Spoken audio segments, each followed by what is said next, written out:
C'est la deuxième fois que Poutine défie frontalement l'Europe ou l'OTAN. Et au lieu de répondre sur le terrain, leurs dirigeants préfèrent s'agiter dans les interviews.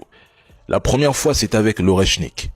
Ils ont raconté à leur population que la Russie démontait des machines à laver pour fabriquer ces missiles, alors qu'aucun de leurs systèmes n'a jamais réussi à intercepter ce missile.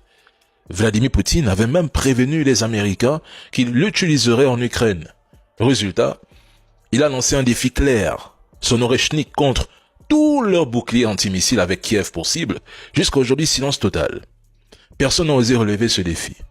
Bon, si selon leur propre récit, Moscou n'a conquis qu'1% de l'Ukraine, avance lentement, n'a plus d'armée, plus de missiles, plus de chars, est faible, a déjà perdu la guerre, alors Poutine a lancé un défi.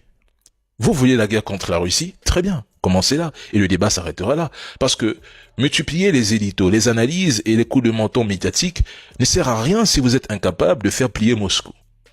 Ils passent leur temps à annoncer que la Russie est affaiblie, à genoux, incapable d'avancer en Ukraine, mais ce sont les mêmes qui, dans la phrase suivante, nous expliquent que cette Russie soi-disant moribonde va envahir l'Europe et coloniser l'Afrique.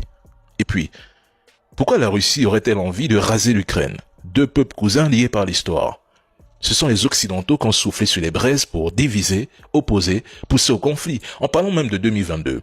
Ils oublient trop vite que ce sont les dirigeants des républiques populaires de Donetsk et Louhansk qui ont officiellement demandé une assistance militaire à Moscou.